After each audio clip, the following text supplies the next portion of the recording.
Hi everyone, welcome. We're going to give just a minute as folks are coming in to Zoom, for those of you who registered on Zoom and for Facebook Live. So we'll be getting started in just a minute. So just bear with us for a second. Welcome today. We're glad to have you with us. It's exciting. It is exciting. So hi, I'm Lori Smetanka with the National Consumer Voice for Quality Long-Term Care, and welcome to today's episode of Pursuing Quality Long-Term Care. Excuse me.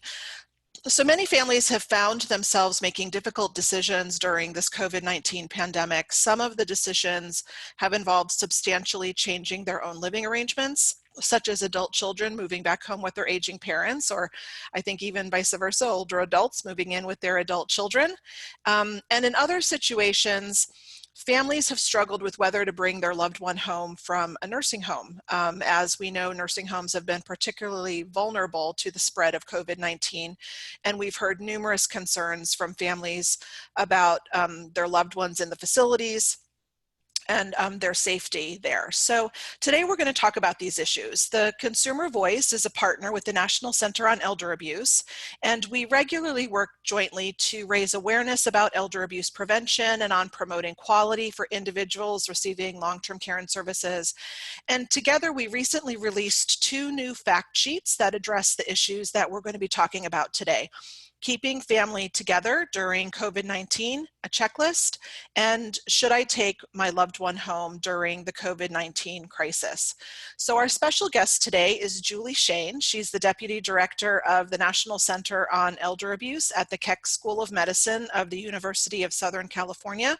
Julie is an attorney with a strong background in Medicare advocacy who's now having an impact in the area of elder abuse, where she works to build public awareness by collaborating with experts in the elder abuse field.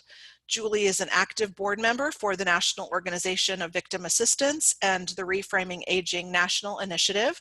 Her influence in the aging field has been well documented in the Wall Street Journal, the New York Times, and USA Today, as well as through frequent guest appearances on various other media outlets. So welcome, Julie. We're glad to have you with us today. Thank you, Lori. This is just such a great opportunity. I'm so excited. You and I have had these wonderful conversations before and share our passion, and now to be able to share that with others and get their input will be really a great opportunity. Yes, thank you. Well, we're really glad to be talking about these issues today that we know are so important for a lot of family members and a lot of elder individuals out there right now. So let's start by talking about the new checklist on keeping families together. First, I guess, can you tell us what prompted the creation of that? Well, you and I have been doing our respective fields for quite a long time. And in 2008, when we had the housing crisis, I was doing a lot of financial abuse with the financial abuse specialist team. And we saw this rise in elder abuse, and it was due to families moving in together. Most often it was a scenario of the older child, the child in their 40s or 50s or 60s who'd lost their job, couldn't afford to pay their mortgage, and so moved back in with mom or dad, and mom and dad are now 70, 80, 90 years old. And on the surface, I've thought about this a lot. On the surface, this can work. It can be a good idea. A lot of good things can come of it. And I don't think people went in with the intention of abusing or financially abusing their loved one, but it kind of happens. It happens as a result of non-communication. It happens as a result of resentment. The older child is now doing tasks and helping, and they think, well, I should be being paid for this, or that sense of entitlement.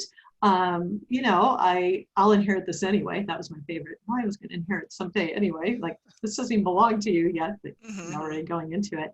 And so they found themselves having access to ATMs and maybe paying themselves, or gee, let's get a quick claim deed on this house now. So we just saw this evolution of abuse that sprung out of a situation that who could have anticipated. And now we're seeing the same thing with COVID. People coming back together, not realizing what they're getting into, and maybe getting in over their heads. So that was the reason for the checklist on our side, and then we'll be talking about the nursing home side too. Sure, absolutely. Well, it is important that people think about these issues before coming back together as much as they can. And so certainly it can be beneficial for everybody to work together to either share expenses or to help each other out. But as you said, it could certainly turn into different scenarios if people don't plan in advance and kind of think through some of the issues even in advance. So as families start, having those conversations about whether the adult child is going to move back in with their parents, what are some things that you found that they should be considering?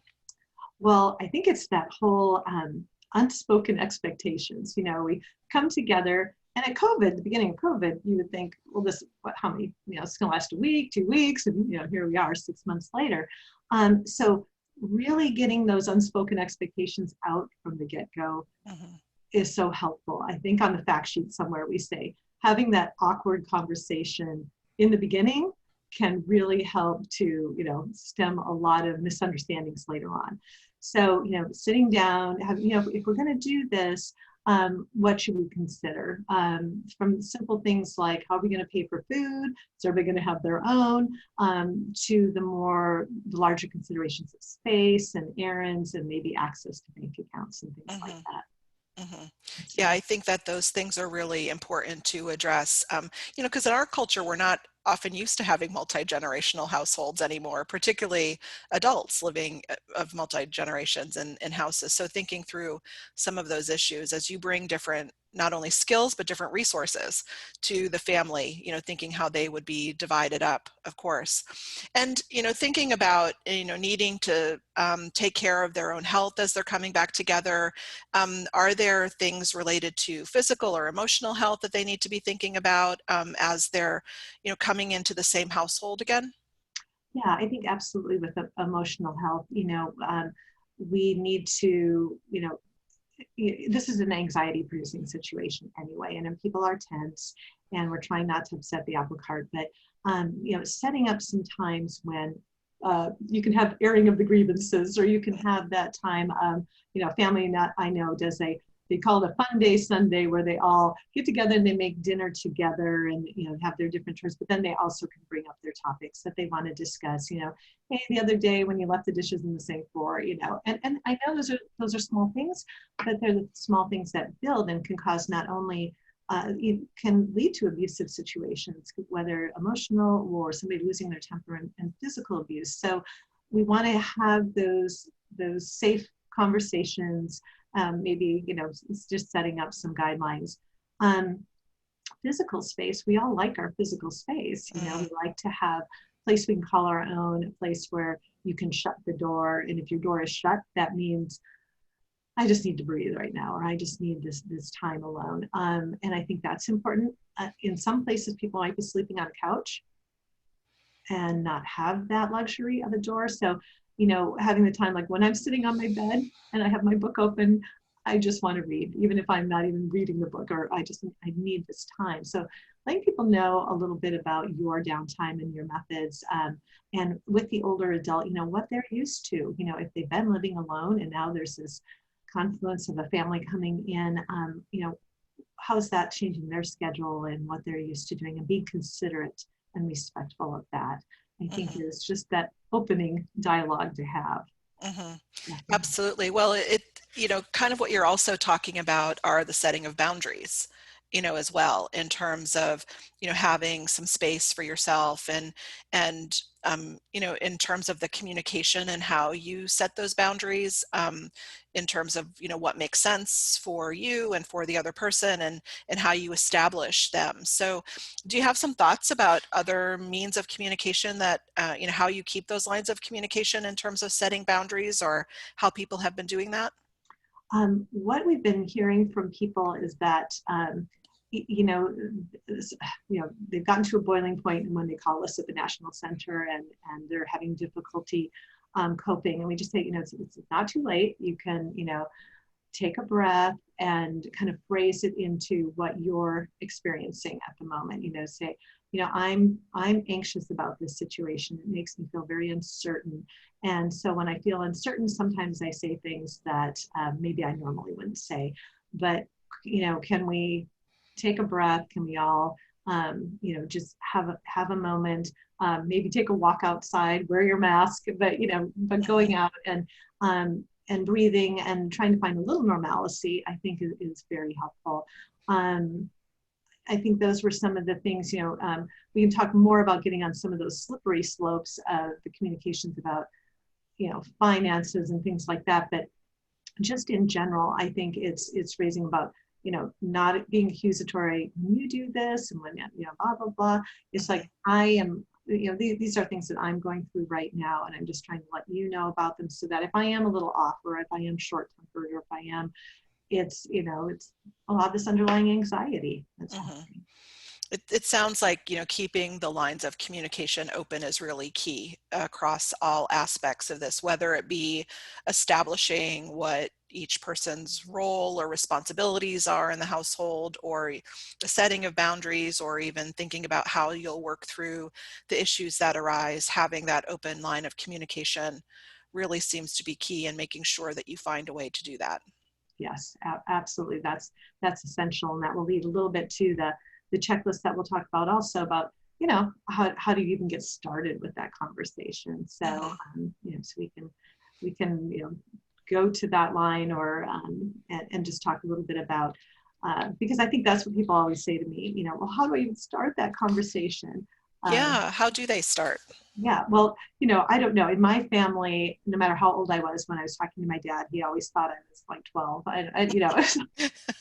Graduating from law school, and he's like, turns to my sister and says, "You're going to be a lawyer?" Yeah. So yes, she is. So, which was a whole nother discussion. But so it's these are not easy conversations to have. So if you can have that family meeting ahead of time, and if you can have a family meeting where you bring in the other siblings or have them on the phone, so everybody's transparent and part of the conversation, then you don't have that finger pointing later of, I didn't know that was happening. I think she's taking advantage of mom or dad, or they're sponging off of them. You hear all these things that go back and forth from misunderstandings. So I think calling the family meeting, say, this is what we're going to do. We're all in this. Mom and dad need a little extra assistance. We're unemployed at the moment. This is a great way for us all to come together. We're going to sit down and we're going to talk about, do we pay some of the mortgage or the rent? What are we going, how do we contribute? How is that going to be, written down? Can we just write it down and each of us sign it that, yes, we agree to pay, $500 toward the mortgage or rent? Groceries. Is everybody, are we in a situation where everybody just buys their own and everybody, fends for themselves? Or do we have somebody who enjoys cooking, who says, I'll take that on. And then, for that, perhaps I don't have to, pay as much for the groceries, or because I'll do the cooking and preparation, whatever. So wherever people's talents are, or the person that doesn't mind the grocery shopping, so you want to keep that to a minimum right now, of people going out and being exposed. So those are just some of those basic chores. And then it comes to bill paying, and then we get into the more slippery slope of access to bank accounts. What is, how much access are you going to allow? Are you going to actually give somebody your ATM code and your number? How can the other family members monitor that, which there are lots of things banks provide that you can see somebody's checking account online if you're given permission, and you can question those expenses that you don't quite understand. And you can say, oh yeah, we had an emergency, the dishwasher broke, we had to have it repaired. This is what happened, or the car broke down, or, whatever expenses that, people that like to track all of that and make sure that nothing funny is going on, they can do that. So there are ways of doing that without being, taking control away from the older person, because, we all have the right to make our own decisions and choices. But when it is a situation where it's a relief, or it's part of the chores, then let's just do it in such a way that it's organized. And it sounds like having a level of transparency seems to be what you're saying too.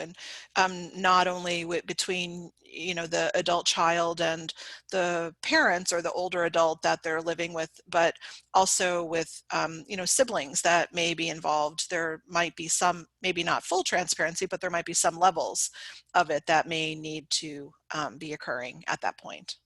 Yeah, absolutely. Here in California, the cost for rent, 2,000, 3,000 a month for Mm-hmm. a small place. Whereas I grew up in Wisconsin, and when you pay how much for that, Right. that is. So clarifying I'm not taking advantage of mom and dad. This is how much it costs to live out here. Food's Mm-hmm. a lot higher. There's more taxes. Clarifying that and just saying, if you want to have a bigger hand in this, or if you want to have more, let's talk about it. But let's have an understanding of the big picture of where we are in location and what's happening here. Mm-hmm. And I'm talking about a fairly functional family. We're not even talking about where mom and dad do need help. They need assistance with meal preparation, medication management, uh, just going to the doctor, being driven places. So that adds all the other layers of being that caregiver on, Mm-hmm. which is some people do a beautiful job, and for some people it's really, really difficult. Mm-hmm. And so, factoring that into your checklist and seeing what the trade-offs there are can help to ease resentment down the line. Like, Mm-hmm. I'm doing all this and you're not doing anything. I think Exactly. Exactly. Can you tell people the web address that for the National Center on Elder Abuse so folks know how to get the checklist? absolutely. It's ncea.acl.gov.gov. So Mm-hmm. ncea.acl.gov.gov. And then when you go on the webpage, there'll be a COVID button, a little red button, and you can just press that, and it will take you to all of our COVID related materials, and both of our fact sheets are right there for people Mm-hmm. to access. The checklists are there to make it easy. Great.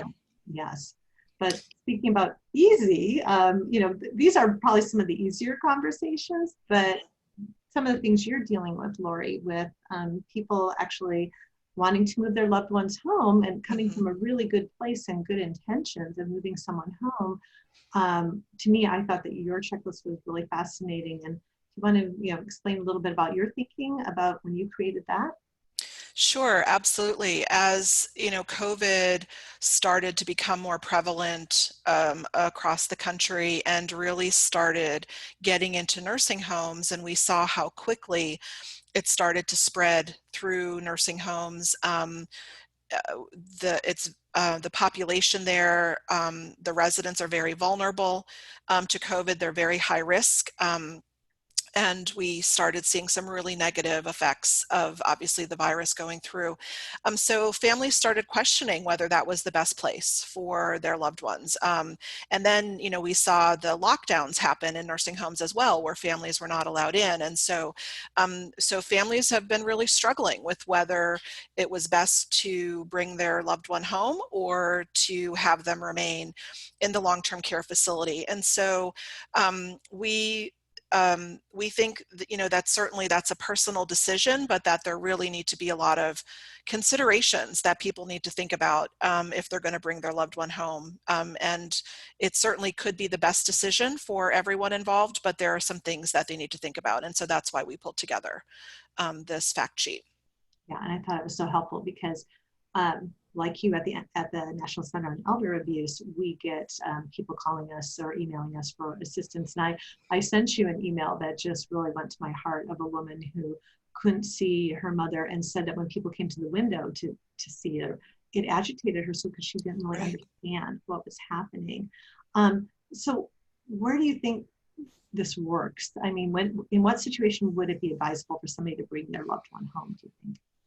Well, so, we think that, that people need to have a plan in place, and they need to be talking as best they can with the resident themselves to determine whether it's going to be the best fit for both of them, for the loved one, to go home.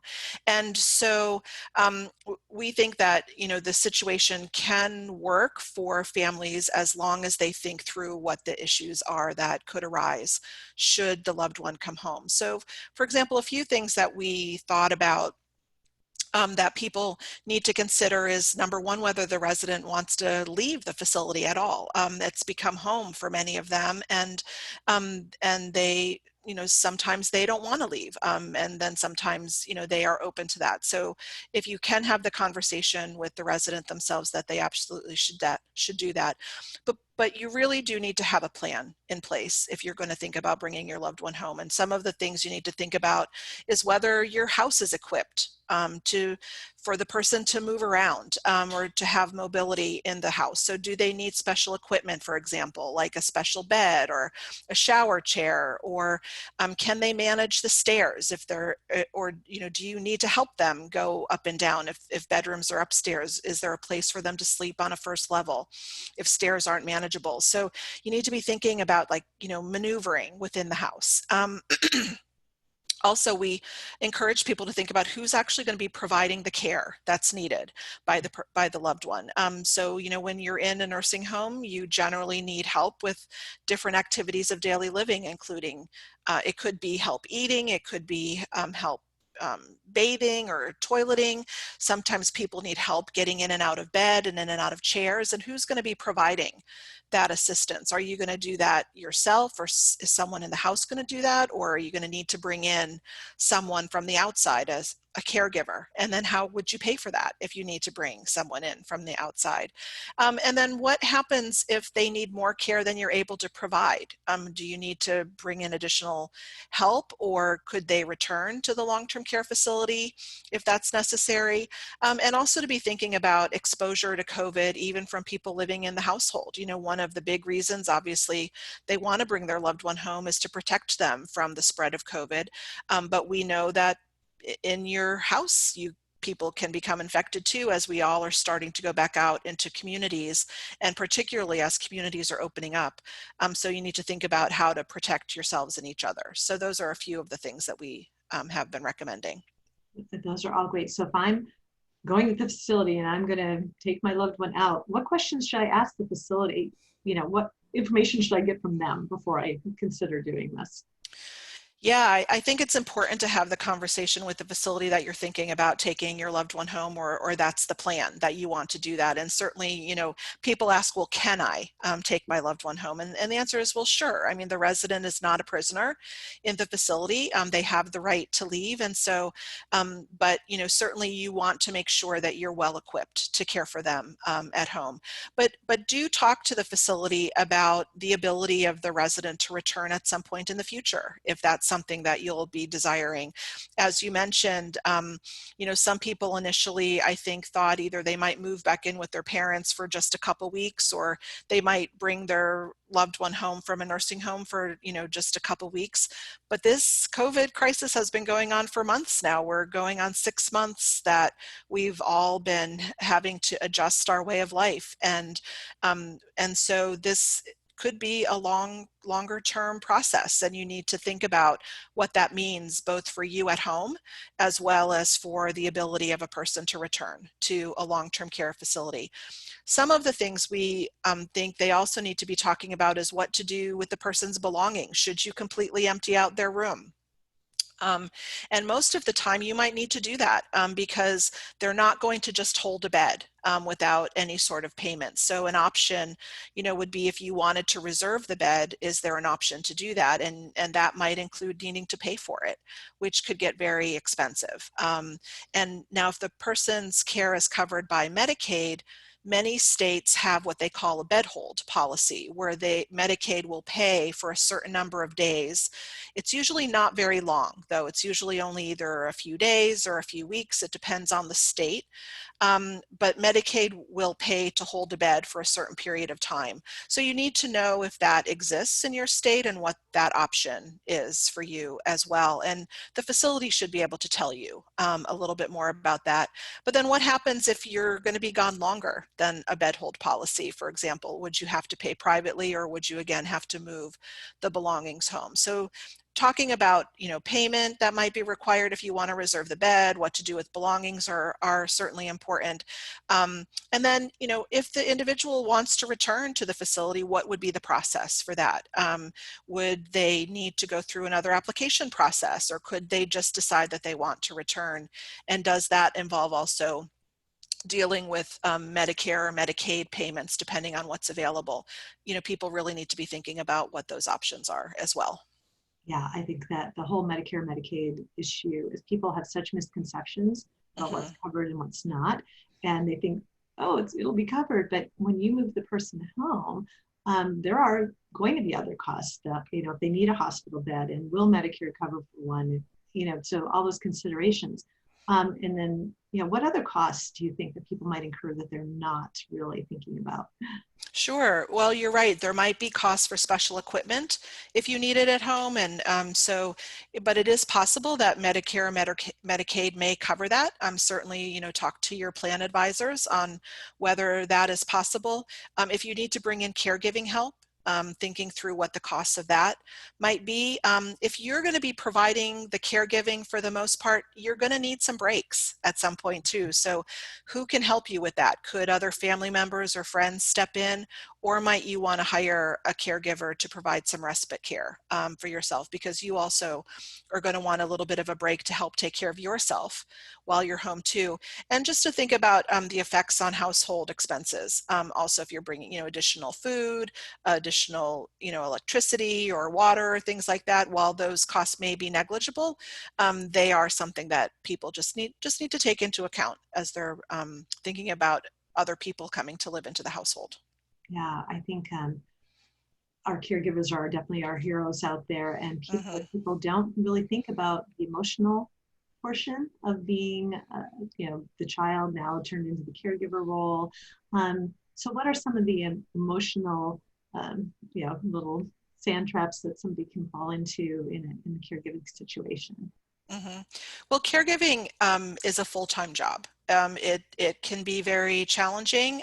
You really have to be in tune with the person that you're providing care for and meeting their needs when they need them. And so, that may be an adjustment to your schedule. And so that's why, we talk about making sure you put in time to have additional supports available as well, either from other family members or from friends or even hired caregivers, so that you can also be taking care of yourself. And, I think residents and families, as they think about bringing the loved one home, again, it could be a great option. It could be a good opportunity for them to, be supporting each other and living together.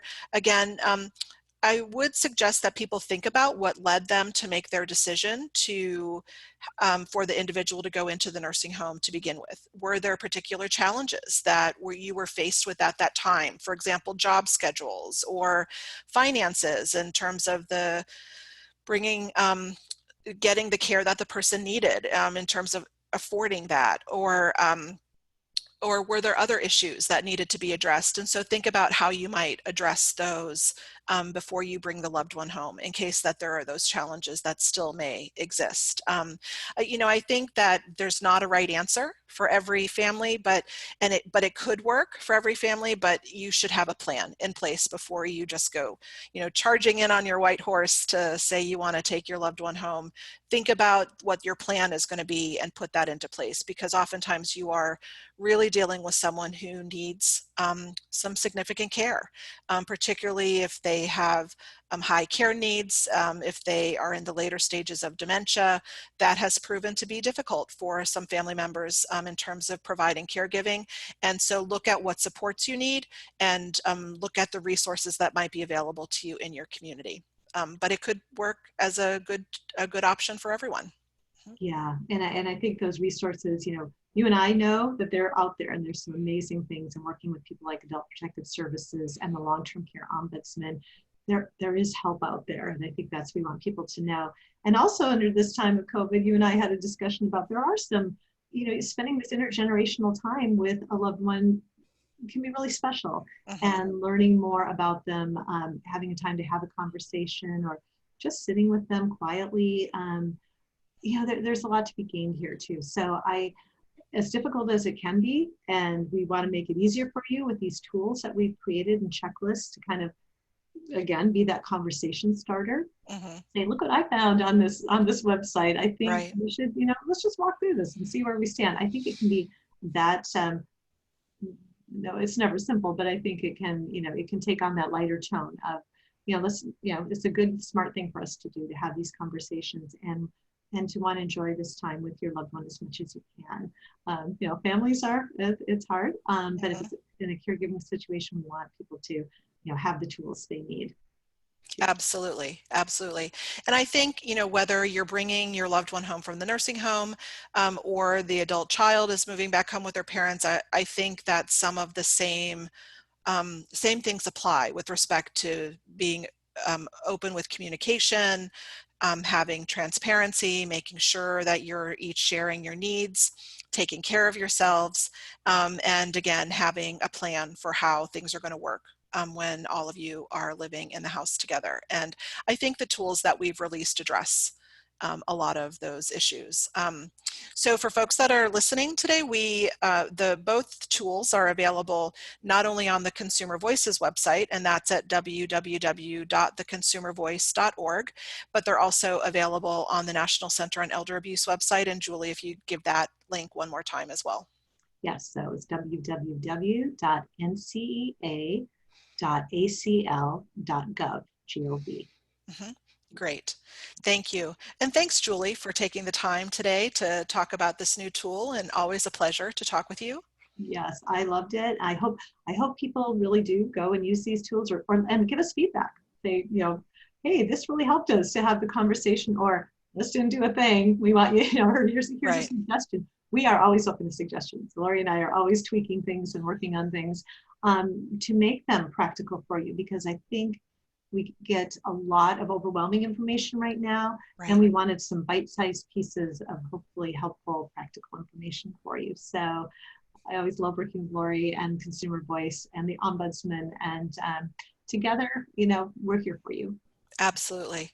Absolutely. And, we have worked for a long time together, Julie and I, Consumer Voice and the National Center on Elder Abuse. And so just want to put a plug in for a discussion we'll be having next week with Eden Ruiz Lopez from your office, where we will be talking about what to look for to get good care in a long-term care facility. And that's also based on a joint resource that we did a couple of years ago, which we'll be sending more information out about too. So just wanted to put a plug in for that for our folks. Okay. Great. Well, thanks so much, Julie. I hope you have a good rest of the day. Thanks to those of you who have been listening in this afternoon. Again, you can get more information as well as the recordings for this on our website at www.theconsumervoice.org, or you can listen to the podcast through iTunes or SoundCloud, and we will be making the links available online as well. So that will be our program for today. And Julie, thanks so much. Have a good rest of the day, everyone. Thank you, Lori. Bye-bye. Bye.